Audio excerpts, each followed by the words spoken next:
Imaginez quelqu'un que vous aimiez profondément qui disparaît, soudainement, sans dispute, sans explication, sans adieu. Un jour, cette personne est là, pleinement présente, et le lendemain, c'est comme si elle n'avait jamais existé. Vous vous retrouvez avec un vide béant dans la poitrine et 1000 questions sans réponse. Pourquoi? Qu'ai-je fait? Pourquoi ne m'a-t-elle rien dit? Osho a compris quelque chose sur ces départs silencieux, quelque chose que la plupart des gens ne comprendront jamais. Et ce qu'il a révélé ne va pas vous réconforter. Il va d'abord vous détruire, pour ensuite, peut-être, vous libérer. La vérité, c'est que vous n'avez pas été abandonné, vous avez été transcendé. Dans les prochaines minutes, je vais vous montrer pourquoi les âmes éveillées partent sans prévenir, pourquoi elles n'expliquent jamais et pourquoi, une fois qu'elles sont parties, elles ne reviennent jamais. Non pas par manque d'amour, mais par son excès. Mais avant de continuer, j'ai besoin que vous compreniez quelque chose de fondamental sur la nature de l'éveil. Parce que si vous ne comprenez pas cela, tout ce que je vais dire va vous sembler être de la cruauté déguisée en spiritualité. Il existe une différence brutale entre fuir et transcender. Celui qui fuit laisse des traces, laisse de la rancœur, laisse des portes entr'ouvertes. Celui qui fuit regarde en arrière, hésite, se sent coupable. Celui qui transcende simplement s'en va. Comme une rivière qui rencontre l'océan. La rivière ne décide pas d'arrêter d'être une rivière. Elle se transforme simplement en quelque chose de plus grand. Et une fois qu'elle devient l'océan, il n'y a plus de chemin de retour. Non pas parce qu'elle ne le veut pas, mais parce que cela n'a plus de sens. Osho a utilisé cette métaphore à de nombreuses reprises. La rivière qui disparaît dans l'océan ne meurt pas, elle devient l'océan. Elle ne perd rien. Elle gagne tout. Mais du point de vue de celui qui est resté sur la rive, cela ressemble à de l'abandon, cela ressemble à de la trahison. Il semble que la rivière ait simplement décidé de disparaître. Si vous avez été quitté ainsi, sans explication, j'ai besoin de vous dire quelque chose que probablement personne ne vous a dit. La personne ne vous a pas abandonné, elle est devenue incompatible avec l'endroit où vous êtes encore. Ce n'est pas un jugement, ce n'est pas une hiérarchie. Cela ne signifie pas que vous êtes inférieur ou qu'elle est supérieure. Cela signifie simplement qu'il existe des fréquences différentes d'existence. Et quand quelqu'un change de fréquence, le maintien dans le même espace devient impossible, pas difficile, impossible. Imaginez deux radios. Une syntonisée sur 99.1, l'autre sur 102.5. Même si l'une essaie d'atteindre l'autre, les ondes ne se rencontrent simplement pas. Ce n'est pas une question d'effort, c'est une question de fréquence. Quand une personne s'éveille, sa fréquence change et tout ce qui était syntonisé sur l'ancienne fréquence commence à générer de la statique. Les relations, les lieux, les conversations, même la nourriture qu'elle mangeait semble différente. Le corps rejette ce qu'il acceptait avant. L'esprit questionne ce qu'il consommait avant. Le cœur s'éloigne de ce qu'il embrassait avant. Et voici la partie qui fait mal. Ce changement n'est pas suffisamment graduel pour que les personnes autour suivent. Et souvent, il n'est même pas suffisamment conscient pour que la personne elle-même qui s'éveille comprenne ce qui se passe. Un jour, elle se réveille et réalise qu'elle ne peut plus faire semblant d'être intéressée par des conversations qui semblaient importantes avant, qu'elle ne peut plus participer à des drames qui consumaient son énergie avant, qu'elle ne peut plus alimenter des relations qui existent seulement par obligation, par histoire, par peur de rester seule. Et à ce moment-là, elle a deux options. La première est d'expliquer, d'essayer de traduire en mots une expérience qui ne tient pas dans les mots, d'essayer de faire comprendre à quelqu'un qui dort encore ce que signifie s'éveiller, d'essayer de justifier un changement qu'elle-même ne comprend pas encore totalement. Osho a été brutalement clair à ce sujet. Il a dit que les mots n'atteignent pas ceux qui dorment encore. C'est comme essayer de décrire les couleurs à quelqu'un qui est né aveugle. Ce n'est pas que la personne ne veuille pas comprendre, c'est que le langage ne comporte pas l'expérience. Quand vous essayez d'expliquer l'éveil à ceux qui dorment, vous avez l'air fou, vous avez l'air arrogant, vous avez l'air de vous croire meilleur. Et rien de tout cela n'est vrai. Mais la personne qui écoute n'a pas d'autre référentiel. Elle ne connaît que le monde du sommeil. Et dans le monde du sommeil, celui qui dit qu'il s'est réveillé semble délirer. Alors la deuxième option devient la seule viable. Partir. Silencieusement. Sans explication qui serait mal interprétée. Sans adieu qui prolongerait la douleur. Sans promesse de retour que les deux savent qu'ils ne seront pas tenus. Mais voici la partie que personne ne vous raconte. La personne qui part souffre aussi, peut-être même plus que celle qui reste. Parce que celle qui reste a la narration de l'abandon. Elle a la colère, elle a la victimisation, elle a quelque chose de concret à haïr. Celle qui part n'a rien de tout cela. Elle a seulement la clarté dévastatrice que l'amour continue d'être là, intact, mais que le maintien est devenu impossible. Elle a la solitude de voir le monde entier comme il était avant, et de savoir qu'elle ne pourra plus jamais l'habiter de la même manière. Mais cela ne dépendra de personne en particulier, et cela ne permettra à personne de dépendre de vous. La personne éveillée comprend cela viscéralement. Elle comprend que la dépendance n'est sérieux, pas de l'amour, que la possession n'est sérieux, une connexion, que la permanence forcée est une agressive prison pour les deux. Et quand elle observe une relation et constate que l'autre a besoin d'elle pour exister, que l'autre a construit son identité autour d'elle, que l'autre va s'effondrer si elle part, elle sait qu'elle a déjà commis une erreur. L'erreur d'avoir permis à l'autre de dépendre, l'erreur de n'avoir pas enseigné la liberté en même temps que l'amour. Et à ce moment-là, partir devient un acte d'amour. Brutal, oui, douloureux, bien sûr, mais amour. Parce que la seule façon pour l'autre d'apprendre à exister seul, c'est d'être forcé à exister seul. La seule façon pour l'autre de découvrir sa propre complétude, c'est de perdre la complétude empruntée. La seule façon pour l'autre de s'éveiller, c'est d'être laissé dans le noir. Mais calme, parce qu'il existe quelque chose qui change tout, et c'est ce qui différencie l'abandon de la transcendance. Celui qui abandonne s'en va et oublie. Il passe à la relation suivante, à la prochaine distraction, à la prochaine source de validation. Celui qui transcende s'en va et emporte. L'amour demeure, la connexion demeure, seule la forme change. Osho en a parlé d'une manière que peu comprennent. L'amour n'est jamais une relation. L'amour est se relier. C'est toujours une rivière, fluent, sans fin. L'amour ne connaît pas de point final. La lune de miel commence, mais ne finit jamais. C'est un phénomène continu. Les amants se séparent, l'amour continue. C'est un continuum. La personne qui est partie vous aime encore, probablement plus que lorsqu'elle était présente, parce que maintenant, elle voit avec clarté, elle voit vos luttes, elle voit votre potentiel. Elle voit le chemin que vous devez parcourir seul. Et c'est pour cela qu'elle ne revient jamais, pas parce que l'amour est fini, parce que revenir entraverait votre chemin. Revenir, ce serait dire que vous n'y arrivez pas seul. Ce serait vous voler l'opportunité de découvrir votre propre force. Ce serait maintenir la dépendance qu'elle est partie pour briser. Et voici le paradoxe qui va vous détruire ou vous libérer. La personne qui vous a quitté sans explication vous a aimé plus que n'importe qui serait restée en vous expliquant pourquoi elle devrait rester. Parce qu'elle est restée silencieuse quand elle aurait pu se justifier. Parce qu'elle est partie quand elle aurait pu rester confortablement. Parce qu'elle a supporté d'être vue comme une méchante pour que vous puissiez grandir.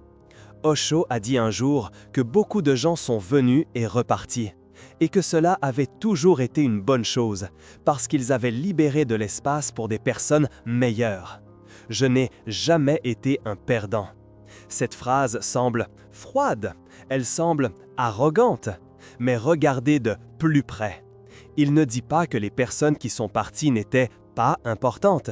Il dit que leur départ faisait partie du flux, que retenir serait de la violence, que laisser aller était la seule option qui respectait la nature des deux. Et si vous avez été quitté, vous devez comprendre que la même logique s'applique. L'espace que cette personne a libéré n'est pas un trou, c'est une porte que vous ne pouviez pas voir tant qu'elle était là à remplir l'espace. La question n'est pas pourquoi elle est partie, la question est qu'allez-vous faire de l'espace qu'elle a laissé? Et cette question est plus profonde qu'elle n'y paraît, parce que la plupart des gens remplissent l'espace immédiatement, avec une autre personne, avec du travail, avec de la distraction, avec n'importe quoi qui évite la confrontation avec le vide. Mais le vide était exactement le cadeau que la personne vous a fait. Osho a beaucoup parlé du vide, de la façon dont la société nous enseigne à en avoir peur, de la façon dont nous fuyons tout espace vide parce que nous pensons que vide signifie manque, signifie échec, signifie que quelque chose ne va pas. Mais Osho voyait différemment. Le vide est l'endroit où la transformation se produit. C'est là où vous vous trouvez vous-même. C'est là où le bruit s'arrête et où vous pouvez enfin entendre votre propre voix. La personne qui vous a quitté ne vous a pas donné un trou. Elle vous a donné une caverne, un espace sacré où vous pouvez enfin vous rencontrer. Mais cela exige du courage. Cela exige de rester immobile quand tout en vous hurle de courir. Cela exige de s'asseoir dans le silence quand le silence semble insupportable. Cela exige de regarder l'espace vide et, au lieu de le remplir, de l'habiter. Si vous réussissez à faire cela, quelque chose va se passer. Pas immédiatement. Peut-être que cela prendra des semaines, des mois, voire des années. Mais à un moment donné, vous allez réaliser que l'espace n'est plus vide. Vous êtes là à le remplir. Pas avec une autre personne, avec vous-même. Et à ce moment-là, vous comprendrez pourquoi elle a dû partir. Parce que tant qu'elle était là, vous n'auriez jamais découvert que vous étiez complet seul. Son départ n'était pas une fin, c'était un début. Maintenant, je dois vous dire quelque chose sur l'autre côté, parce que peut-être que vous n'êtes pas celui qui a été quitté, peut-être que vous êtes celui qui part. Si vous ressentez cette sensation étrange de ne plus appartenir, si les conversations qui vous intéressaient avant vous semblent maintenant vides, si les relations qui vous comblaient avant vous semblent maintenant vous vider, vous êtes peut-être au bord d'un départ que vous n'arrivez, nerveux encore, à nommer. Et cela fait peur, parce que vous ne voulez pas être cruel, vous ne voulez pas blesser, vous ne voulez pas être vu comme quelqu'un qui abandonne ceux qu'il aime. Mais Osho a été clair à ce sujet aussi. La liberté est une valeur beaucoup plus haute que votre amour appelé amour. Quand vous êtes heureux seul, quand vous pouvez vivre avec vous-même, il n'existe pas de besoin intrinsèque d'être en relation. Cela ne signifie pas que vous ne pouvez pas vous relier, cela signifie que vous n'avez pas besoin, et cette différence est tout. La personne qui se relie par nécessité est prisonnière. La personne qui se relie par choix est libre. Et seules les personnes libres peuvent aimer vraiment, parce que l'amour sans liberté n'est que de la dépendance déguisée. Si vous sentez que vous devez partir, vous devez entendre ceci. La culpabilité que vous ressentez n'est pas la vôtre, c'est de la programmation, c'est le conditionnement d'une société qui a enseigné que rester est vertu et partir est trahison. Mais ce n'est pas comme ça que ça fonctionne. Rester quand vous devez partir est une trahison. Trahison de vous-même, trahison de l'autre qui mérite quelqu'un de totalement présent, pas quelqu'un qui est là physiquement mais déjà parti émotionnellement. Trahison de l'amour lui-même qui se corrompt quand il est forcé de rester là où il ne rentre plus. Et ici entre en jeu la partie la plus difficile. Vous n'avez pas besoin d'expliquer, vous ne pouvez pas expliquer. Tout mot que vous utiliserez sera déformé, mal interprété, utilisé contre vous, parce que celui qui dort encore n'a pas le vocabulaire pour ce que vous ressentez. Osho en a parlé dans son livre sur l'amour, la liberté et la solitude. Deux personnes seules se relient, se communiquent, communient, et pourtant restent seules. La relation est le besoin de ceux qui ne peuvent pas être seuls. Si vous apprenez à être seul, vous allez naturellement sortir des relations qui existaient pour combler le vide. Pas parce que les relations étaient mauvaises, parce que vous n'avez plus besoin d'elles pour vous sentir complet. Et c'est beau, et aussi dévastateur, magnifique, parce que cela signifie que tu te complètes. Déchirant, parce que la plupart des gens autour de toi ne comprendront pas. Ils te blâmeront, ils te traiteront de froid, ils raconteront des histoires sur la façon dont tu as changé, comment tu t'es perdu, comment tu es devenu quelqu'un qu'ils ne reconnaissent plus. Mais tu ne t'es pas perdu, tu t'es trouvé. Et se trouver signifie perdre tout ce que tu n'es pas, y compris les relations, qui existaient avec des versions de toi qui n'existent plus. Il existe une histoire qui illustre cela parfaitement. Un disciple est allé voir Osho et lui a dit qu'il souffrait énormément, que toutes les personnes qu'il aimait s'éloignaient, qu'il se sentait de plus en plus seul, qu'il avait peur que son chemin spirituel soit faux, parce qu'il était en train de perdre tout le monde. Osho l'a regardé en calme pendant un long moment, puis il a demandé « Est-ce que c'est toi qui perds les gens ou est-ce que ce sont les gens qui te perdent ?» Le disciple n'a pas compris tout de suite. Osho a expliqué « Quand tu grandis, tu ne rentres plus dans les espaces anciens. Ce n'est pas que tu rejettes les gens, c'est que tu es devenu trop grand pour les petits espaces où ils vivent encore. Ils ne sont pas en train de te perdre, ils sont en train de perdre la version de toi qui pouvait y rentrer. Cette différence est essentielle. Quand tu comprends que tu n'es pas en train d'abandonner, mais de transcender, la culpabilité disparaît. Quand tu comprends que tu ne rejettes pas les gens, mais que tu deviens simplement plus grand que les espaces qu'ils habitent, la douleur se hopeful transforme. Le disciple a pleuré, pas de tristesse, de soulagement, parce qu'il a finalement compris qu'il n'y avait rien de mal chez lui, que la solitude qu'il ressentait n'était pas une punition, mais une conséquence naturelle de la croissance. C'était le prix de l'expansion.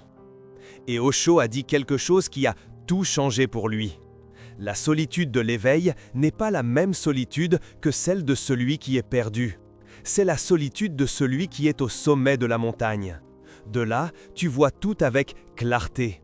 Mais tu es aussi seul, non pas parce que personne n'a voulu monter avec toi, mais parce que peu ont le courage de monter jusqu'où tu es. Si tu te sens comme ça maintenant, seul au sommet d'une montagne que personne d'autre ne parvient à voir, sache que ce n'est pas un échec. C'est la preuve que tu as grimé. Et du sommet de la montagne, certaines personnes vont paraître très petites. Pas parce qu'elles ont diminué, parce que tu es trop haut. Tu viens de comprendre quelque chose que peu de gens ont le courage d'affronter, que les départs silencieux ne sont pas de l'abandon, mais de la transcendance, que l'amour le plus profond a parfois besoin de s'exprimer comme une absence, que celui qui s'en va sans expliquer protège l'autre d'une vérité qu'il n'est pas encore prêt à entendre. Ce type de réflexion n'apparaît pas dans les vidéos superficielles sur les relations. Cela exige d'aller au fond. Cela exige de confronter des vérités inaccommodables. Cela exige de traduire Osho d'une manière qui résonne avec ton expérience réelle. Si cette vidéo a changé quelque chose dans la façon dont tu vois ce départ qui t'a marqué ou ce départ que tu n'as pas encore eu le courage de faire, pense à cliquer sur le cœur doré juste en dessous. Le Super Thanks n'est pas seulement un soutien financier, c'est toi qui dis que des vérités difficiles doivent être dites. C'est toi qui te positionnes aux côtés de ceux qui choisissent la conscience au lieu du confort. Maintenant, laisse-moi te donner quelque chose de pratique, parce que comprendre est important, mais transformer est essentiel. Si tu as été quitté, il existe un exercice qui peut tout changer. Assieds-toi en silence, ferme les yeux et pose-toi une question honnête. Qu'est-ce que cette personne essayait de m'enseigner en partant? Pas la narration de l'abandon, pas l'histoire de la victime, la leçon réelle. Peut-être était-ce l'indépendance, peut-être était-ce l'amour de soi, peut-être était-ce que tu n'as besoin de personne pour être complet. Peut-être était-ce que tu utilisais cette personne comme une béquille et que tu ne l'as remarqué que lorsque la béquille a été retirée. La réponse va faire mal, mais la douleur est bonne. C'est la douleur de la croissance, c'est la douleur de la vérité qui entre. Après avoir trouvé la leçon, remercie, pas la personne, l'expérience. Parce que l'expérience t'a transformé, et la transformation est le seul but de toute relation. Et il existe un deuxième exercice qui peut tout changer. Chaque jour, pendant une semaine, assieds-toi en silence pendant 5 minutes et répète intérieurement une phrase simple. « Je n'ai besoin de personne pour être complet ». Au début, cela va sembler un mensonge. Cela va sembler forcer une vérité que tu ne ressens pas. C'est normal. Mais quelque chose va commencer à se produire. La phrase va commencer à résonner, même quand tu ne la répètes pas. Elle va commencer à apparaître dans des moments aléatoires de la journée. Elle va commencer à devenir plus vraie à chaque fois que tu la reconnais. Et à un moment donné, probablement quand tu t'y attends le moins, tu vas réaliser que tu ne répètes plus une affirmation. Tu es en train de décrire la réalité. Cet exercice n'efface pas la douleur du départ, mais il transforme le contexte de la douleur. La douleur cesse d'être la douleur d'avoir perdu quelqu'un. Elle devient la hopeful douleur de la croissance, la douleur de devenir plus grand que tu ne l'étais.